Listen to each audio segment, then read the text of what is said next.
So here we are, just a little quick video of this with another fantastic incident on Gran Turismo 7. Well, I say fantastic incident, it's one of those funny moments that I just feel like some people should lighten up when they're playing a game like this. New week, happy new year by the way to everyone, if to anyone who watches it. The last couple of videos got some good views, so there we go. But anyway, as I say, new week this week, new tracks, and daily race C is at Mount Panorama or Bathurst or is it Bathurst? Bathurst. I'm sure the Aussies will be able to tell me better. But yeah, but that's where daily race C is.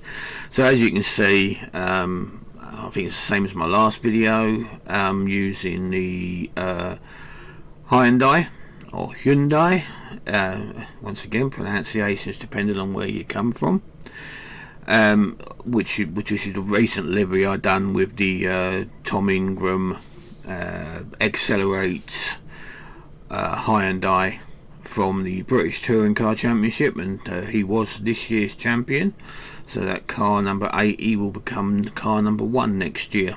But anyway, so we're having this race. We're on what is it, second lap now. With a lot of these races like this is one of those races where you must use two types of compound of tyre. So I like to go the route of the harder compound as my first tyre, and then the softer compound as my second tyre. My theory here is, especially if you're not starting at the front of the grid, you know, I think I started in 6th, I think 7th maybe. I can't remember if I lost any places at the start or gained any, but yeah, I started around that point.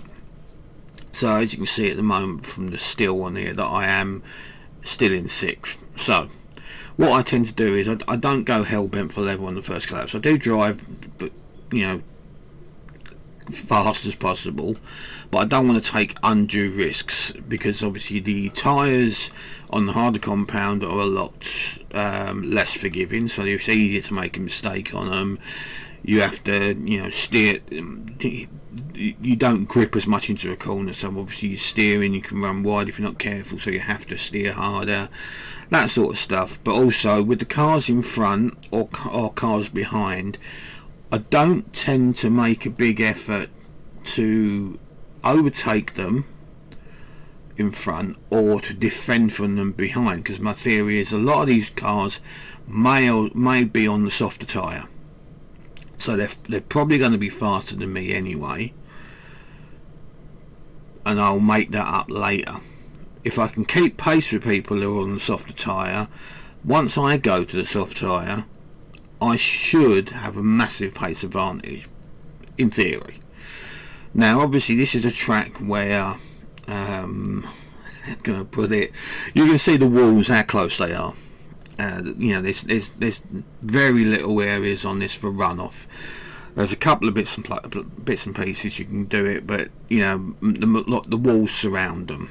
It's a much faster track than say Monaco. So you got to be careful on this track, and as soon as you hit barrier, thank you Super GT, you will generally get a 1.5 second penalty and potential damage, which you know can knock your steering off and stuff like that. As far as the cars in front go, especially you can see in this static image here, there's 2 cars up ahead of me which are battling. I don't want to get mixed up in that and have one of them take me out, you know. So it's better to hang back a little bit, let them do their bits and pieces. So I'm just going to show you this incident, and then we'll see the ramifications of it, of why I think it's quite funny, and it's kind of a name and shame thing here. So in front of me I've got 2 fellow Brits, and I've got a Brit behind me as well. So I've got Dab and pull on tilt 59 in front of me. So we're coming up to this section of the track, as you can see, and they've got quite a gap for me, but if I do catch up to people like this, I tend to drop back, as I say, because I don't want to get this early in the race. 10 lap race, lap 2, I'm on the wrong tyre, and I was running an experiment of, initially I was doing a 5-5 split on these tyres, but then the last race I was planning a 6-4. If this other race uploads, you'll see what I said I was planning. But I was planning a 6-4, and I thought this one I'm going to try 7-3. So that's 3 laps on the hard tyre, and see if I can actually stretch the medium tyre, the softer tyre, out for 7 laps. So as you can see, early on I really didn't want to get involved in any incidents. So here we go. So coming through, this is obviously a good place to make lots of mistakes. These two are really going for it up ahead of me. So I don't really want to hang back. I don't want to get involved in this. And then here we go. You'll see it here. Smack. You can see the tyre smoke. This pull on tilt has gone straight into the back of this guy Dab. Now I don't know who was to blame for it. Whether one of them broke themselves. I don't know whether it was just one of those things, but he's gone steaming into the back of him. Ready? So we come through here.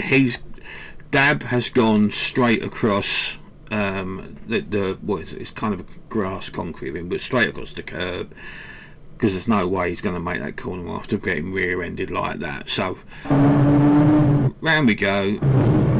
He's locked up there. He's lost control. Paul's hit him, and I'm nowhere near. So let's just go back to that for a second.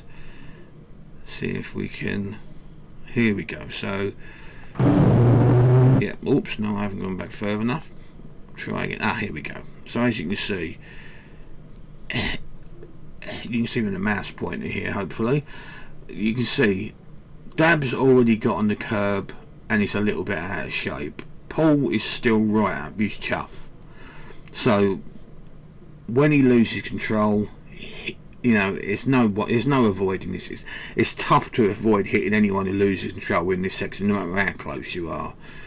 So anyway, so he's hit him and he's spanked him into the left hand wall. He's spun. Now you can see how far I am from all this. I mean, I'm nowhere near all this. I'm way back. So I come through. He's obviously lost speed through contact. So I've hit him. But it's just a nudge. Nothing. I was already braking. So anyway, so here we go. So that's it. We're through this section. He's hit the wall again. Little clip, but nothing too serious, and I'm past. So off I go. He's going to be serving a penalty down this straight anyway. Just look behind me just to make sure. There we go, there's another guy in front. Oops, there we go. And then this. Dab decided to call me a prick. Because obviously I hit him.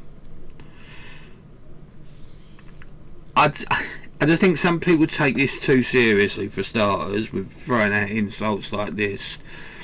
But also, at least be aware of who you're insulting. You knew it was a Brit. You knew I was somewhere close by, but you've just assumed it was me that hit you. Yeah. So yeah. Anyway, I mean that's it. That's me got called a prick for the first time since the new year has started, and I thought it was time to upload it to here on YouTube. Anyway, as I say, have a good new year, and hopefully it's a better one for everyone than it was for last year, even if you did have a good year last year. So hopefully I will have another video up later. I'm still waiting for it to upload because it's rather a big file at the moment, but then I will want to edit it and add in some of my commentary and shit like that, you know how it is. So anyway, I'll see you when I see you. Bye.